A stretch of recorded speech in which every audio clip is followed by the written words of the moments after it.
2023년 1월 10일 새벽기도회 마태복음 2장 13절에서 15절까지 말씀으로 아기와 그분의 어머니라는 제목으로 말씀을 나누겠습니다.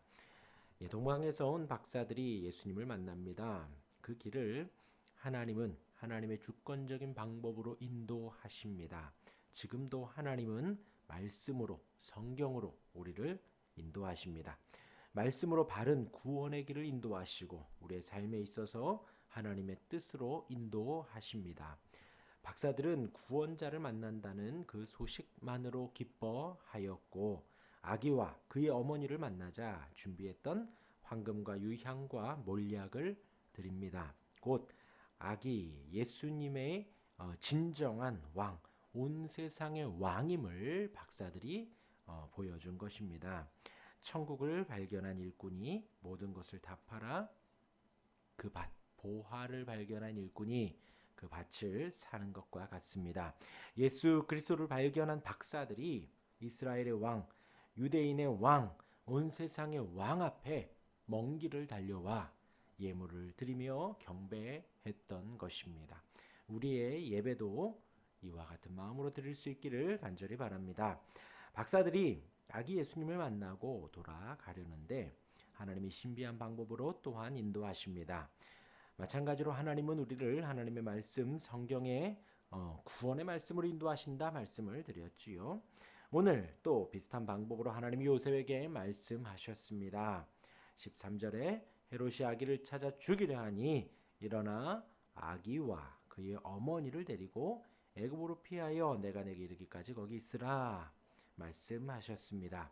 이에 요셉이 바로 순종합니다. 14절입니다. 요셉이 일어나서 밤에 아기와 그의 어머니를 데리고 애굽으로 떠나가 어느 때 움직였는가? 밤입니다. 아직 동이 트기 전에 하나님의 명령에 순종하기 위하여서 그때 떠난 것입니다. 말씀이 있을 때에 날이 새기까지 동이 들 때까지 기다리지 않고 바로 움직인 것입니다. 그렇게 요셉은 아기 예수님과 그의 어머니 마리아를 데리고 애굽 곧 이집트로 가게 됩니다. 여기서 오늘 저는 두 가지를 말씀을 드리겠습니다. 하나는 아기와 그의 어머니입니다. 그리고 또 하나는 호세아 11장 1절의 인용의 말씀, 애굽으로부터 내 아들을 불렀다 라는 부분에서 한 가지 말씀을 드리겠습니다. 먼저 아기와 그의 어머니입니다. 마태는 이 표현을 13절에서 23절까지 4번 반복을 합니다. 어떤 표현이요? 아기와 그의 어머니. 곧 요셉과 마리아, 예수님이 있는데 그 표현의 중심에는 아기가 있다는 것입니다. 이 문장을 더 정확히 표현을 하면 아기와 그분의 어머니가 되어집니다. 요셉을 중심으로 아내 마리아, 그의 아이 예수님이 아니라는 거예요. 이때는 가부장적이고 남성 우월적인 시대이어서 요셉을 중심으로 마리아와 아기가 되어야 하는데 하나님께서 주도적으로 유대인의 왕으로 나신 아기, 그 예수님이 중심에 있고 그를 순종하며 낳은 그분의 어머니가 있다라는 것입니다. 그 모든 상황 속에서 천사의 분부대로 순종한 요셉. 생각해보면 마리아와 요셉의 순종은 정말 인간적으로 높이 살만합니다.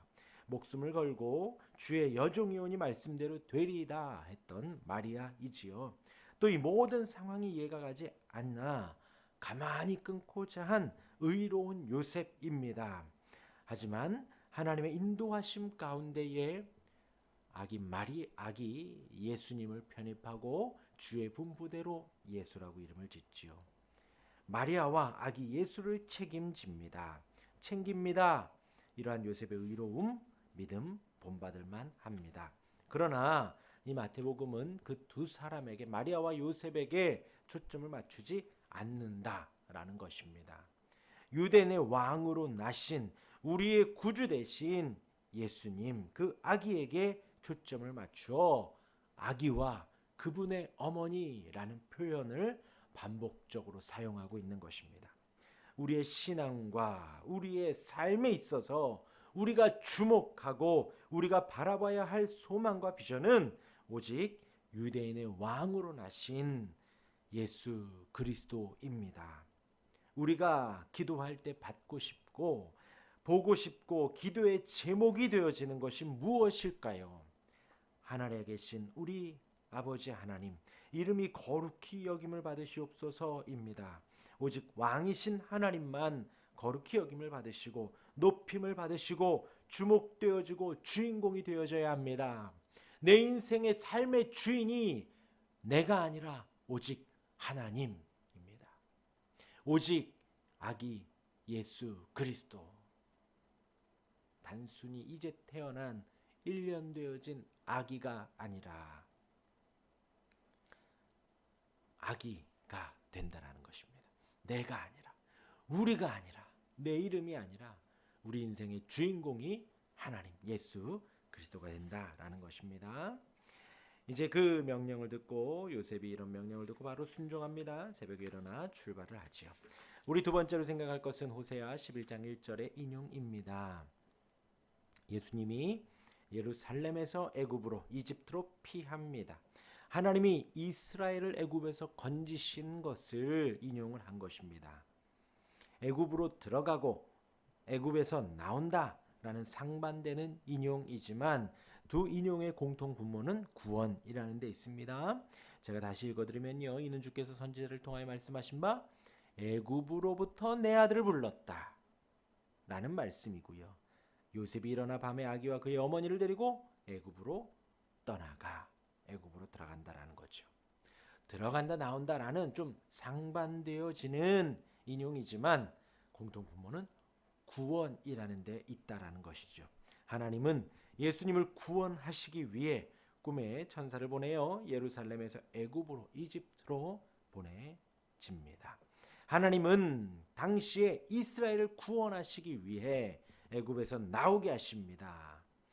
이 두 번 구원은 결코 쉽게 일어난 것이 아니지요.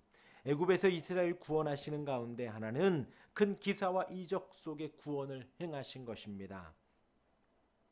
10가지 재앙을 주셨지요. 이스라엘은 하나도 다치지 않았습니다. 그리고 장자의 죽음 후에 이스라엘이 출애굽하지요. 도망치며 홍해길을 기적적으로 건넙니다. 그 어마어마한 구원이 있었다라는 것입니다. 같은 흐름 속에서 하나님은 이스라엘 구원하시기 위하여 헤롯의 어린이들 대량 학살 가운데 먼저 예수님을 구원하신 것입니다. 하나님의 크신 인도하심이지요. 가만히 있으면 죽을 수도 있지만 하나님께서 개입하셔서 나오게 이 애굽으로 가게 하신 것입니다. 하나님은 이런 섭리 가운데 우리에게도 구원을 주신다는 것입니다. 이스라엘 구원하셨고 예수님을 구원하셨습니다. 예수님의 구원은 결코 한 개인의 구원이 아니지요. 후에 예수님께서 우리를 구원하시기 위한 구원의 반석이 되어집니다. 또한 저와 여러분들의 구원도, 우리의 구원도 결코 쉽사리 이루어지는 것이 아니다라는 것입니다. 우리의 구원을 이렇게 이루어 가신 것입니다.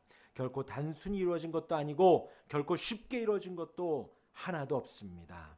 저와 여러분들, 우리를 향한 하나님의 예정과 하나님의 섭리와 지금도 역사하시는 하나님의 강한 오른손으로 우리를 구원하시고 인도하고 계십니다. 오늘 이 말씀 기억하시고 오늘 하루 그 주님 앞에 감사하며 찬양하며 살아가는 저와 여러분들 되기를 주님의 이름으로 축원합니다. 기도하겠습니다.